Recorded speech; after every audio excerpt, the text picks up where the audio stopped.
Since the dawn of time, stories have played an integral part in being human. Good stories teach lessons, impart morals, try and explain the origins of the universe, and of course, entertain. But some stories spark the imaginations of creators, inspire the courageous and ambitious, fuel the fire within the hearts of explorers, and allow us to see beyond our own reality. These are great stories. So how about this next story? Will it be good? Or will it be great? Let's find out, shall we? Now, suspend your disbelief, broaden your mind, ignite your imagination, and let me tell you a story.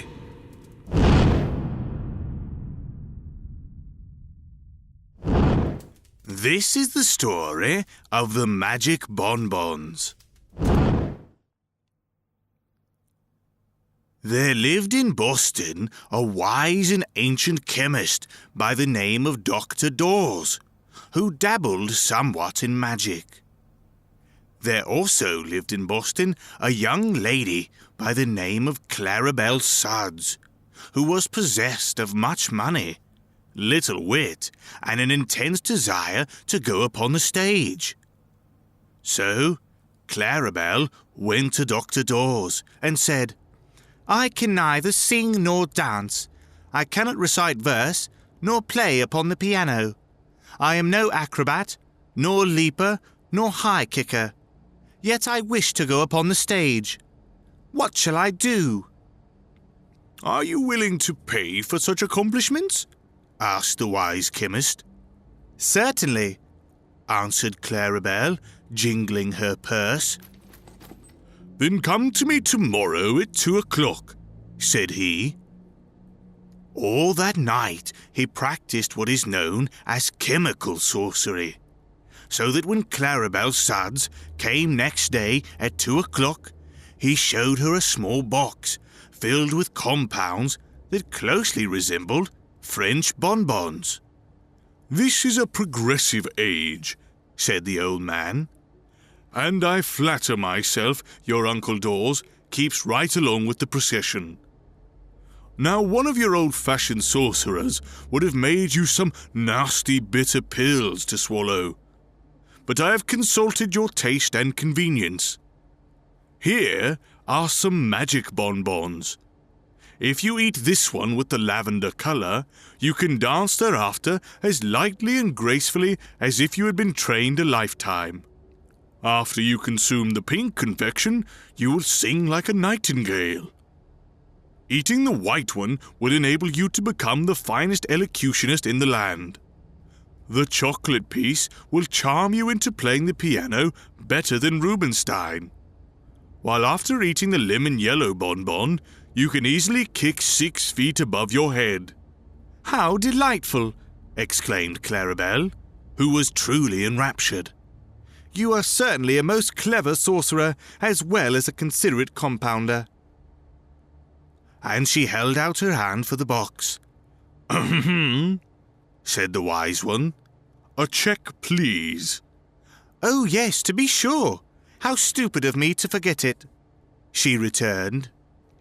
He considerately retained the box in his own hand while she signed a check for a large amount of money, after which he allowed her to hold the box herself. "Are you sure you have made them strong enough?" she inquired anxiously. "It usually takes a great deal to affect me." "My only fear," replied Dr. Dawes, "is that I have made them too strong. For this is the first time I have ever been called upon to prepare these wonderful concoctions." "Don't worry," said Clarabelle. "The stronger they act, the better I shall act myself." She went away after saying this, but stopping in a dry goods store to shop. She forgot the precious box in her new interest and left it lying on the ribbon counter. Then, Little Bessie Bostwick came to the counter to buy a hair ribbon and laid her parcels beside the box. When she went away, she gathered up the box with her other bundles and trotted off home with it. Bessie never knew until after she had hung her coat in the hall closet and counted up her parcels that she had one too many. Then she opened it and exclaimed, "Why, it's a box of candy! Someone must have mislaid it. But it is too small a matter to worry about. There are only a few pieces." So she dumped the contents of the box into a bonbon dish that stood upon the hall table, and picking out the chocolate piece, she was fond of chocolates, ate it daintily while she examined her purchases. These were not many, for Bessie was only 12 years old and was not yet trusted by her parents to expend much money at the stores. But while she tried on the hair ribbon, she suddenly felt a great desire to play upon the piano. And the desire at last became so overpowering that she went into the parlor and opened the instrument. The little girl had, with infinite pains, contrived to learn 2 pieces, which she usually executed with a jerky movement of her right hand, and a left hand that forgot to keep up, and so made dreadful discords. But under the influence of the chocolate bonbon, she sat down and ran her fingers over the keys, producing such an exquisite harmony that she was filled with amazement at her own performance. That was the prelude, however. The next moment, she dashed into Beethoven's 7th Sonata and played it magnificently. Her mother, hearing the unusual burst of melody, came downstairs to see what musical guest had arrived. But when she discovered it was her own little daughter who was playing so divinely, she had an attack of palpitation of the heart, to which she was subject, and sat down upon a sofa until it should pass away. Meanwhile, Bessie played one piece after another with untiring energy. She loved music, and now found that all she need do was to sit at the piano and listen and watch her hands twinkle over the keyboard. Twilight deepened in the room, and Bessie's father came home and hung up his hat and overcoat and placed his umbrella in the rack. Then he peeped into the parlor to see who was playing. "Great Caesar!" he exclaimed, but the mother came to him softly with her finger on her lips and whispered, "Don't interrupt her, John. Our child seems to be in a trance. Did you ever hear such superb music?" "Why, she's an infant prodigy," gasped the astounded father. "Beats Blind Tom all hollow. It's wonderful." As they stood listening, the senator arrived, having been invited to dine with them that evening. And before he had taken off his coat, the Yale professor, a man of deep learning and scholarly attainments, joined the party. Bessie played on, and the 4 elders stood in a huddled but silent and amazed group, listening to the music and waiting for the sound of the dinner gong. Mr. Bostwick, who was hungry, picked up the bonbon dish that lay on the table beside him and ate the pink confection. The professor was watching him, so Mr. Bostwick courteously held out the dish toward him. The professor ate the lemon yellow piece, and the senator reached out his hand and took the lavender piece. He did not eat it, however, for, chancing to remember that it might spoil his dinner, he put it in his vest pocket. Mrs. Bostwick, still intently listening to her precocious daughter, without thinking what she did, took the remaining piece, which was the white one, and slowly devoured it. The dish was now empty, and Clarabelle Suds's precious bonbons had passed from her possession forever. Suddenly, Mr. Bostwick, who was a big man, began to sing in a shrill, tremolo soprano voice. It was not the same song Bessie was playing, and the discord was so shocking that the professor smiled. The senator put his hands to his ears, and Mrs. Bostwick cried in a horrified voice, "William!" Her husband continued to sing, as if endeavouring to emulate the famous Christine Nilsson, and paid no attention whatsoever to his wife or his guests. Fortunately, the dinner gong now sounded, and Mrs. Bostwick dragged Bessie from the piano and ushered her guests into the dining room. Mr. Bostwick followed, singing The Last Rose of Summer as if it had been an encore demanded by 1,000 delighted hearers. The poor woman was in despair at witnessing her husband's undignified actions and wondered what she might do to control him. The professor seemed more grave than usual. The senator's face wore an offended expression, and Bessie kept moving her fingers as if she still wanted to play the piano. Mrs. Bostwick managed to get them all seated, although her husband had broken into another aria. And then the maid brought in the soup. When she carried a plate to the professor, he cried in an excited voice, "Hold it higher! Higher, I say!" And springing up, he gave it a sudden kick that it sent it nearly to the ceiling, from whence the dish descended to scatter soup over Bessie and the maid and to smash it into pieces upon the crown of the professor's bald head. At this atrocious act, the senator rose from his seat with an exclamation of horror and glanced at his hostess. For some time, Mrs. Bostwick had been staring straight ahead with a dazed expression, but now, catching the senator's eye, she bowed gracefully and began reciting The Charge of the Light Brigade in forceful tones. The senator shuddered. Such a disgraceful rioting he had never seen nor heard before in a decent private family. He felt that his reputation was at stake, and, being the only sane person apparently in the room, there was no one to whom he might appeal. The maid had run away to cry hysterically in the kitchen. Mr. Bostwick was singing "Oh, Promise Me." The professor was trying to kick the globes off the chandelier. Mrs. Bostwick had switched her recitation to The Boy Who Stood on the Burning Deck, and Bessie had stolen into the parlour and was pounding out the overture from The Flying Dutchman. The senator was not at all sure he would not go crazy himself.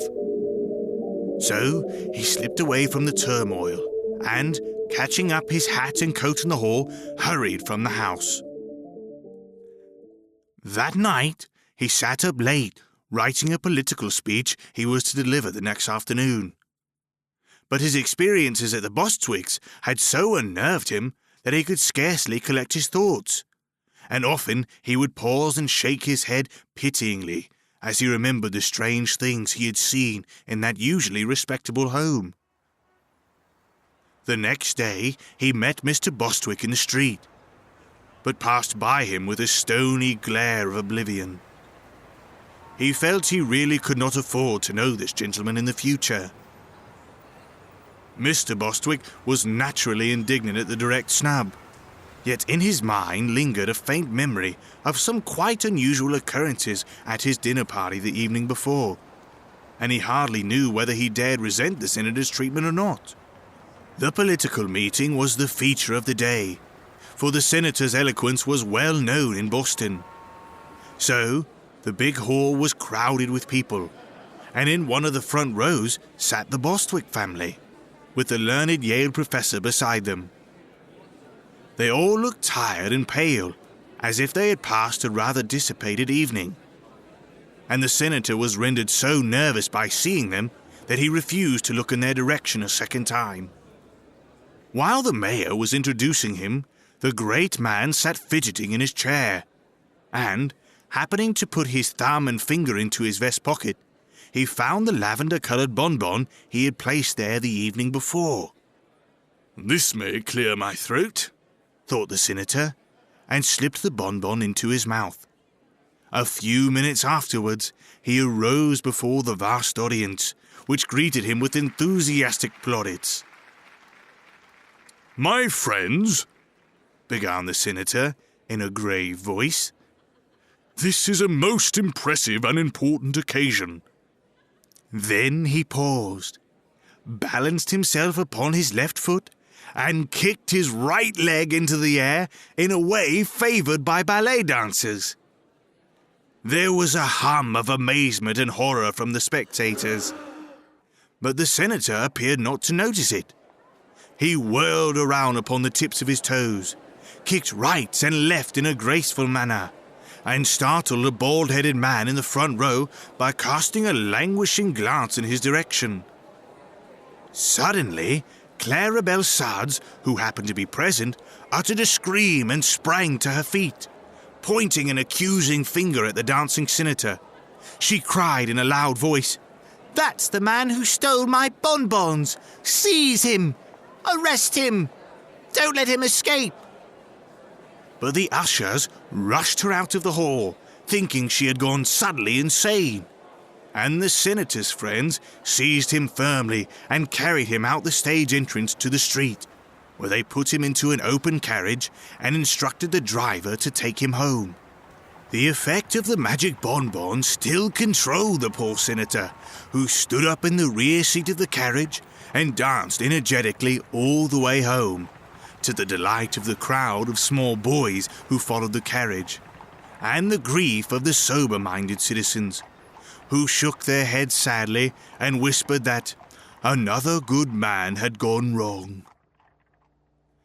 It took the senator several months to recover from the shame and humiliation of this escapade, and, curiously enough, he never had the slightest idea what had induced him to act in so extraordinary a manner.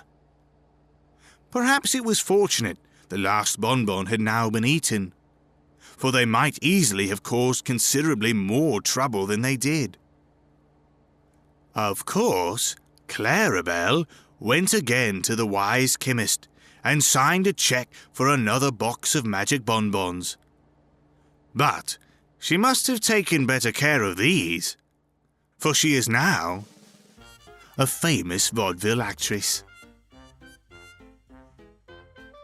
This story should teach us the folly of condemning others for actions that we do not understand, for we never know what may happen to ourselves. It may also serve as a hint to be careful about leaving parcels in public places, and, incidentally, to let other people's packages severely alone. So, was it a good story? Or was it a great story? Don't worry if you don't know, because the difference between a good story and a great story all depends on who's listening.